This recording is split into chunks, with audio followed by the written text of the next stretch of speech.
Anda menyaksikan Metro Siang dan kali ini kami ajak Anda masuk di segmen Fact Check bersama saya Anggi Asibuan. Kemarin pemirsa kita semua sudah menyaksikan pemerintah mengumumkan status PPKM dicabut. Ini adalah hal yang kita nantikan karena membawa kita selangkah lebih maju menuju akhir pandemi. Nah, siang hari ini kami akan bahas apa sebenarnya dasar pemerintah untuk menghapus PPKM. Baik, kita mulai ya pemirsa. Nah, ini adalah pernyataan Presiden kemarin. Jadi Presiden Joko Widodo menyebut pertimbangan Indonesia berani untuk mencabut status PPKM karena kekebalan komunal terhadap pandemi sudah mencapai angka yang baik. Menurut Presiden, PPKM menjadi kunci keberhasilan kita kalau kita lihat dalam beberapa bulan terakhir ini pandemi COVID-19 makin terkendali. Nah, per 27 Desember 2022, pemirsa, 1,7 kasus per 1 juta penduduk dengan positivity rate mingguan itu ada di 3,3 setengah. Jadi ini data-data yang terupdate ya. Kemudian tingkat perawatan rumah sakit atau BOR di angka 4, atau tepatnya di 4,79%. Lalu juga keterisian ICU dan rumah sakit secara harian pada angka di 2,9%. Dan angka kematian ada di angka 2,39%. Angka-angka yang disebut Presiden ini berada di bawah standar WHO sehingga dianggap aman. Jadi menurut pemerintah sudah ada kajian selama 10 bulan sehingga akhirnya berani untuk dicabut status PPKM-nya. Sehingga didapatkanlah bahwa angka kekebalan komunal yang merupakan hasil dari sero survei ini, yaitu kajian untuk melihat jumlah populasi penduduk di Indonesia yang sudah memiliki antibodi terhadap virus SARS-CoV-2. Nah, berbicara soal kekebalan komunal, kita bergeser ke informasi berikutnya, pemirsa, bahwa pemerintah melihat adanya peningkatan kekebalan kita ke angka yang tinggi. Jadi yang Anda saksikan ini adalah bahwa di Desember 2021 angka komunal yang didapatkan atau kekebalannya adalah 87,8. Lalu di tahun ini di bulan Juli itu naik menjadi 98,5%. Ini adalah imunitas penduduk tinggi. Jadi menurut Jokowi, pemirsa, Indonesia termasuk dari 1 dari 4 negara G20 yang dalam 10 sampai 11 bulan berturut-turut ini tidak mengalami adanya gelombang pandemi. Awal pandemi kita sempat berada di angka 12.000 kasus per hari. Lalu meledak di puncak harian Delta, kalau misalnya Anda ingat ini sampai di angka 56.000 per hari. Ini di sekitar Juli. Di Februari 2022 kita puncak lagi karena ada Omikron di angka 64.000 kasus harian. Namun angka kasus positif mulai terkendali sehingga kasus harian di 29 Desember tahun ini hanya 685 kasus. Dari angka-angka kajian ini pemerintah berpegangan bahwa kekebalan komunitas kita sudah sangat baik sehingga tidak perlu seperti negara-negara lain yang harus mengadakan PCR lagi di bandara.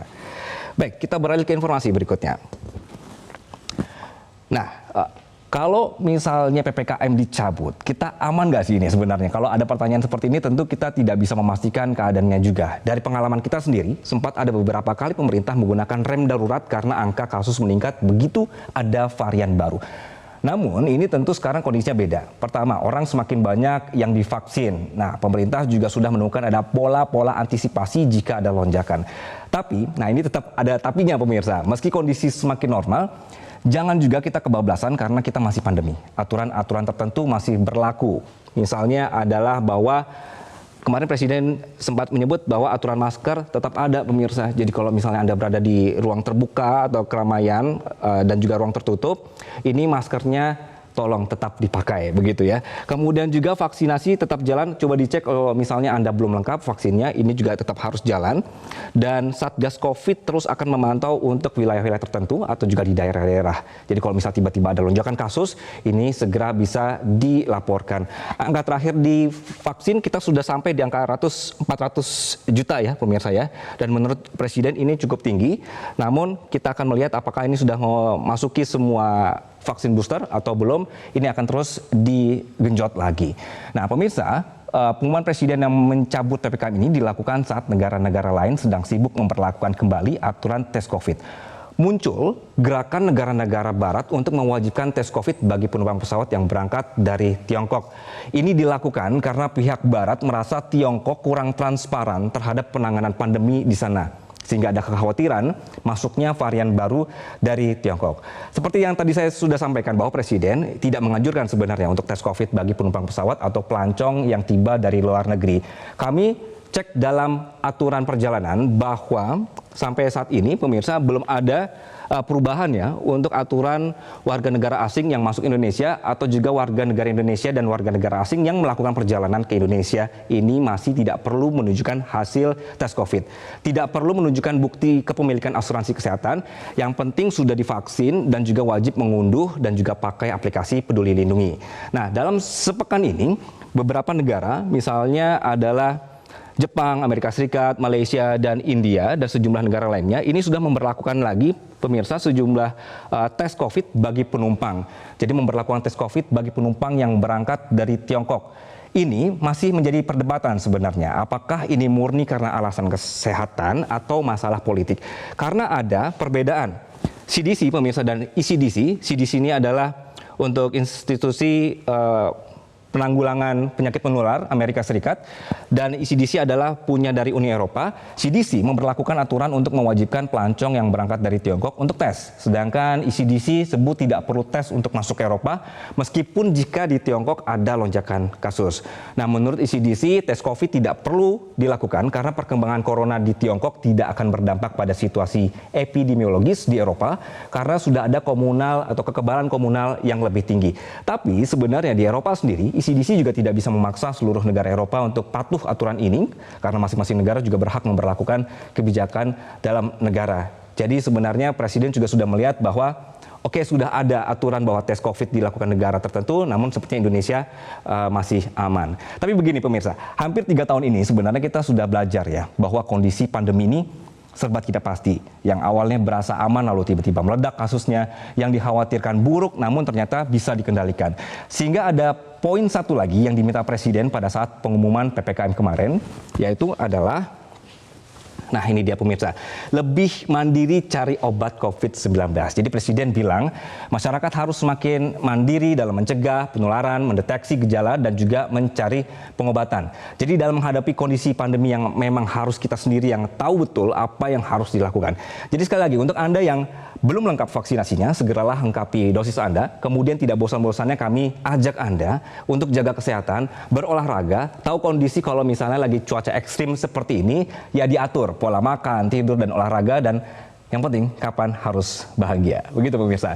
Nah, sejauh apa kita bisa mengapresiasi kabar bahagia soal pencabutan PPKM ini tanpa euforia berlebihan? Kami sudah bergabung, bersama kami ada Direktur Jenderal Bina Administrasi Kewilayahan Kementerian Dalam Negeri, Pak Syafrizal. Pak Syafrizal, selamat siang dan salam sehat. Salam sehat, Mas Anggi. Baik, Pak. Siap, Pak. Pencabutan PPKM ini apakah sudah bisa langsung diterapkan di tingkat daerah? Tapi Pak, ditahan dulu, kita jeda terlebih dahulu. Kembali di Metro Siang, pemirsa, dan kami akan lanjutkan dialog di siang hari ini dengan narasumber kami, Pak Syafrizal. Pak Syafrizal, selamat siang. Pencabutan PPKM ini sudah dilakukan kemarin, sudah diumumkan. Nah, bagaimana ini supaya daerah satu frekuensi nih Pak, supaya bisa langsung diterapkan? Ya, setelah diumumkan Bapak Presiden kemarin, maka Menteri Dalam Negeri hari itu juga, ya, tepatnya jam 7 malam, tadi malam, mengeluarkan Mendagri nomor 53 tahun 2022. Artinya mulai hari ini efektif ya pencabutan PPKM, kemudian pengkondisian pencabutannya ini mulai diberlakukan. Jadi tidak tunggu lama-lama, setelah diumumkan Pak Presiden, Mendagri sudah mengeluarkan Mendagri. Hari ini semua daerah sudah dikirimkan Mendagri itu untuk dilakukan atau untuk dilaksanakan. Baik, Pak, ada satu poin bahwa kemarin Mendagri ini menyebut untuk pencabutan perda dan juga perkada, terutama yang mengandung sanksi, sehingga tidak ada lagi diberikan sanksi ketika terjadi kerumunan. Berbicara soal tahun baru nih Pak, ini apakah berlaku juga untuk malam tahun ini?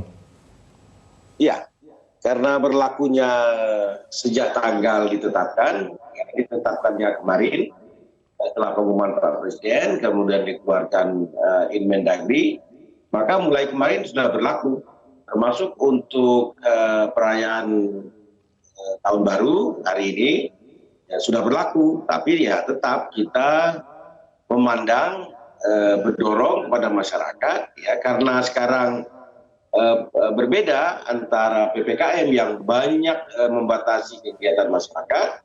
Sekarang kegiatan masyarakat dibuka, tapi kepada masyarakat secara mandiri diminta untuk masing-masing menjaga diri. Ya, sekiranya di kerumunan ya pakai masker, di ruang tertutup sempit atau di kendaraan umum ya pakai masker sesuai dengan himbauan atau dorongan itu. Baik, sudah berlaku mulai malam hari ini, begitu ya. Pak Mendagri ini kemarin juga menyebutkan PPKM bisa berlaku apabila lonjakan kasus ini rem daruratnya nanti apakah aplikasinya kepala daerah yang langsung memutuskan atau harus dari pusat lagi, Pak? Ya, Satgas belum dibubarkan. Jadi arahan Presiden, Satgas tetap bekerja memonitor, ya, mengamati, mencermati angka-angka perkembangan COVID, ya, sekaligus melakukan upaya-upaya pencegahan, ya, untuk terus memaintain, menjaga agar kasus tetap terkendali atau rendah. Ya. Nah, jika Satgas memandang ada peningkatan yang signifikan terhadap angka-angka statistik, maka segera melaporkan kepada Menko Marves, Menko Perekonomian, Mendagri, ya, serta BNPB dan pihak yang terkait untuk mengambil langkah-langkah. Karena sekarang semua, ya, sebelum dicabut PPKM ini adalah level 1 atau kegiatan masyarakat boleh 100%, maka tentu jika ada daerah yang terjadi kenaikan angka dan termonitor oleh Satgas, maka kita akan mengambil langkah-langkah apakah pemberlakuan PPKM berlaku di daerah-daerah tertentu kembali atau tidak, nanti dipecahkan atau diputuskan setelah angka-angka atau perkembangan situasi ini dilaporkan. Baik, Pak, berbicara soal Satgas yang Bapak juga sudah sebutkan, ini nanti kan mereka terus memantau di lapangan, begitu ya Pak perkembangannya. Lalu bagaimana supaya tidak kontradiksi dengan peraturan tadi Pak yang sudah disahkan oleh Mendagri bahwa tidak boleh ada sanksi. Jadi Satgas ini hanya menghimbau saja atau hanya memantau saja, Pak? Ya, Satgas sesuai dengan Mendagri kita sebutkan juga di dalam salah satu diktum mengatakan bahwa Satgas masih aktif bekerja, ya, dalam rangka tetap melakukan kampanye publik, ya, agar tetap hati-hati, ya. Kemudian juga tetap memonitor angka-angka yang terjadi. Kalau ada angka-angka atau yang kenaikannya cukup cepat atau signifikan, segera dilaporkan untuk diambil langkah-langkah atau diberikan petunjuk, asistensi. Kemudian juga Satgas juga melakukan monitoring, ya. Dan ini tugas Satgas ketika PPKM ini dihentikan. Ya, jadi tetap bekerja, melakukan monitoring, memantau perkembangan, serta melaporkan perkembangan yang terjadi. Jadi tidak berhenti sama sekali, di samping terus melakukan upaya-upaya sosialisasi bahwa pandemi memang belum berakhir. Kita tidak menyatakan pandemi berakhir, tetapi PPKM yang kita hentikan. Kira-kira demikian. Pak Safrizal, berarti mereka tetap tidak boleh memberikan sanksi ya Pak? Beda sama peraturan yang kemarin ya? Ya, jadi bedanya kita minta kepada Pemda menghentikan, mencabut baik itu perda yang sudah dihasilkan, kemudian peraturan kepala daerah yang memberikan sanksi atau ketentuan lain yang memberikan sanksi.